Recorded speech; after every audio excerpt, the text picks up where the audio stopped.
Good evening to all. Judicial law classes में आपका स्वागत है। टैक्सेशन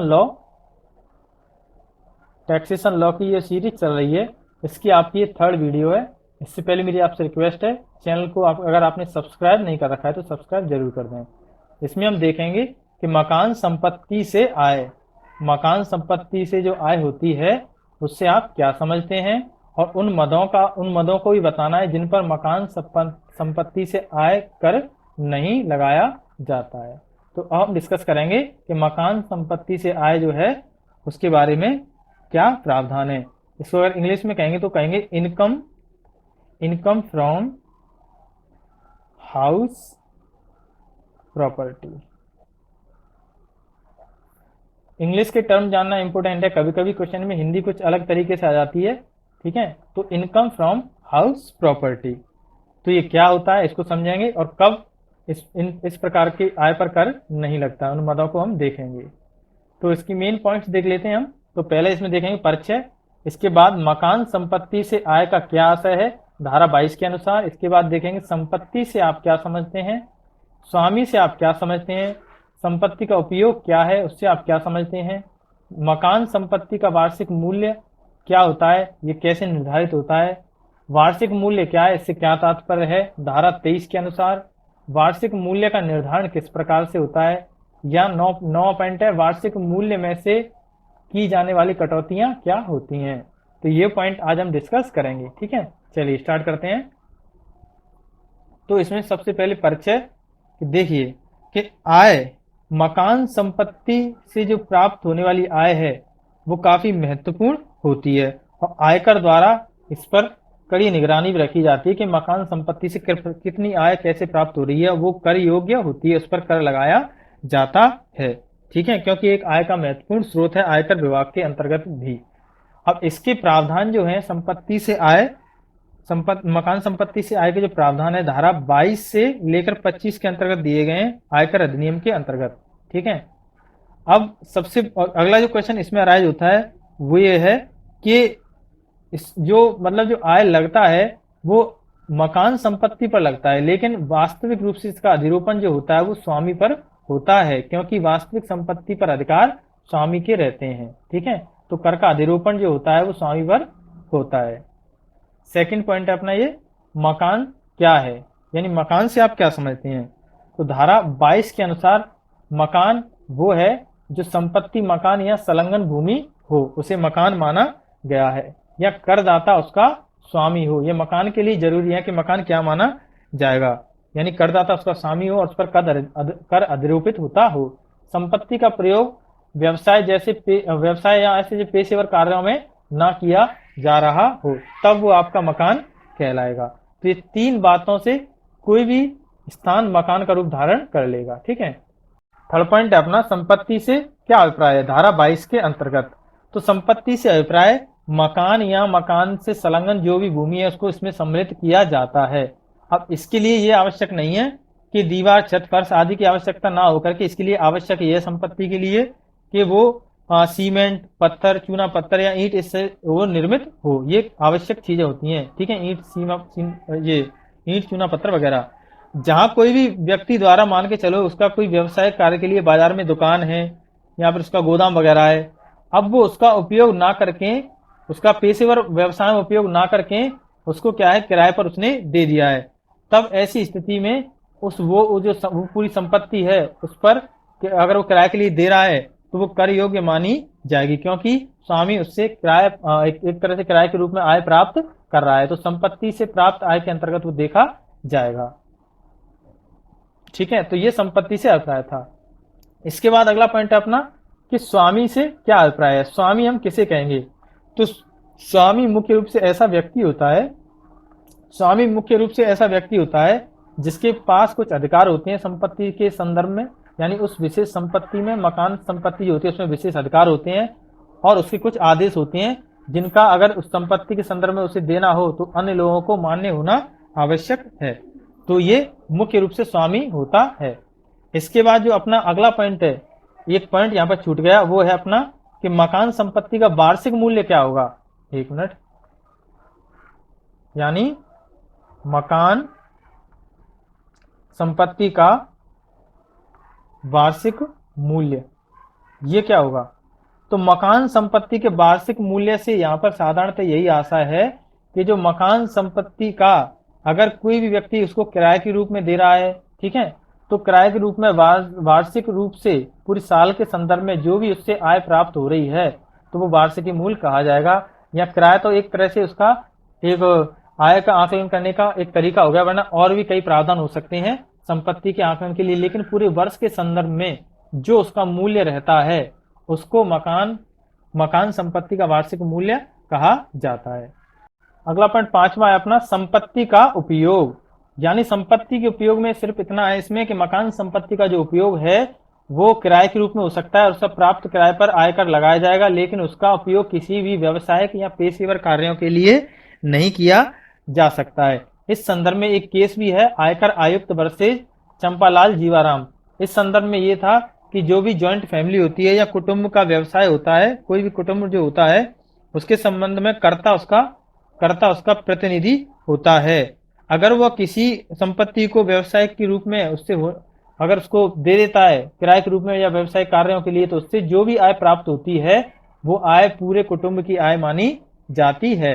इस केस में इतना निर्धारण किया गया था। अगला पॉइंट है अपना वार्षिक मूल्य क्या होता है। वार्षिक मूल्य क्या होता है धारा 23 के अंतर्गत। तो जैसे कि हमने मकान संपत्ति के वार्षिक मूल्य में संदर्भित किया था या देखा था कि एक वर्ष के संदर्भ में किसी भी मकान संपत्ति के मूल्य को मकान संपत्ति का वार्षिक मूल्य कहा जाता है। यानी अब वार्षिक मूल्य की केवल वार्षिक मूल्य देखा जाए तो उसके संदर्भ में अभिप्राय ये है कि वह धनराशि होती है जिसके लिए संपत्ति जो है, मकान संपत्ति जो है प्रतिवर्ष किराए पर दी जाती है या देने की अपेक्षा की जाती है वर्ष के हिसाब से, प्रतिवर्ष, ठीक है, या किराए पर दी जाए या देने की अपेक्षा की जाए तो वह धनराशि वार्षिक मूल्य कहलाएगी। या धनराशि जिसको संपत्ति का मतलब मकान मूल्य की संपत्ति का कोई भाग प्रतिवर्ष किराए पर देने की अपेक्षा किया गया हो या दिया गया उसका कोई भाग, तब वो वार्षिक मूल्य के अंतर्गत आ जाएगा वो धनराशि।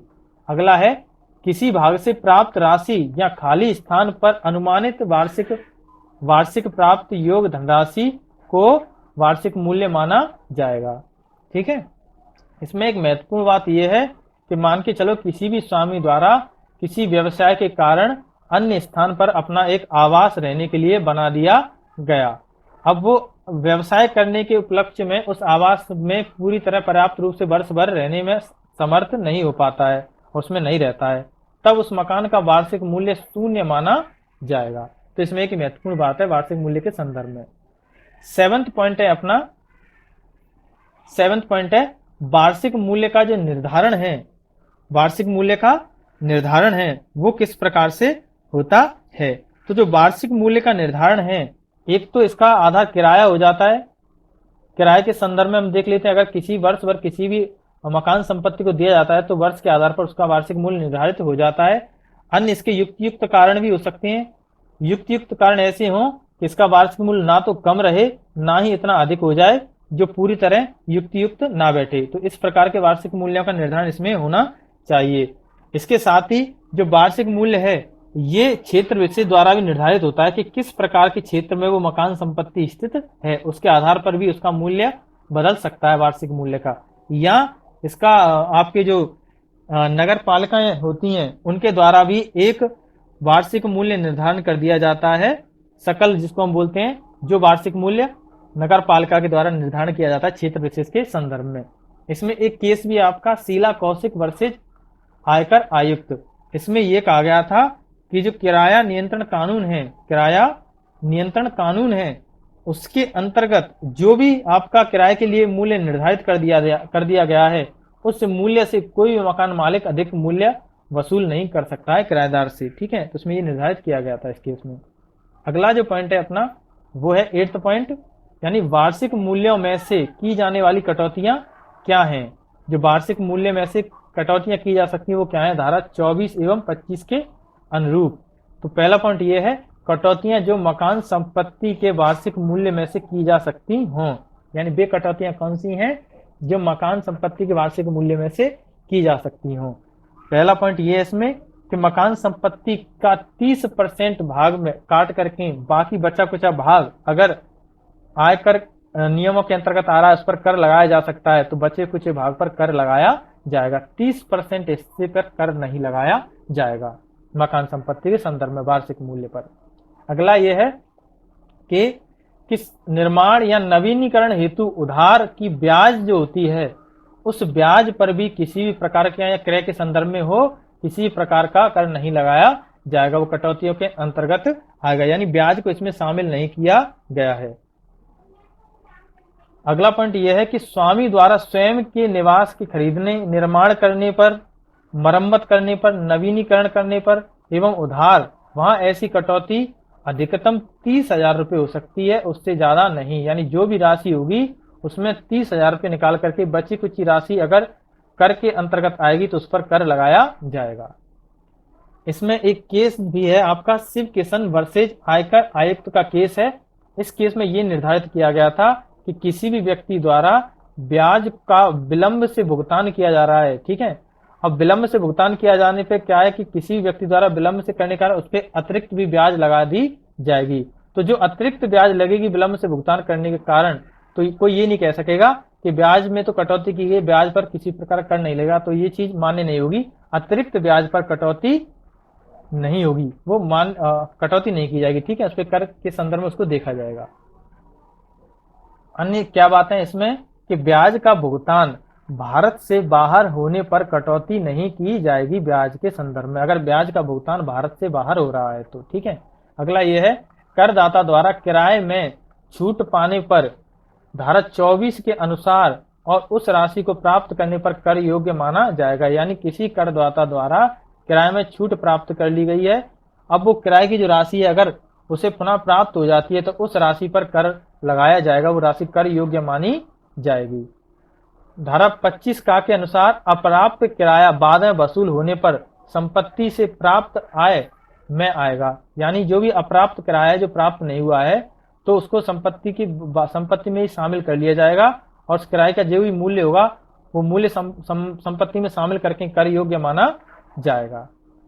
धारा 25 खा के अनुसार संपत्ति किराए जो संपत्ति होती है उसके किराए पर दिए जाने पर प्राप्त आय का, किसी भी संपत्ति को किराए पर दिए जाने पर जो भी प्राप्त आय है उसकी 30% की कटौती कर सकते हैं। उसके अलावा जो भी आय होगी उस पर आयकर लगाया जाएगा, वो कर योग्य मानी जाएगी। तो ये थी आपकी आज की वीडियो। आशा करता हूँ ये आपको हेल्पफुल लगे। चैनल को सब्सक्राइब जरूर कर दिया करें और वीडियो को शेयर जरूर करें। Thank you.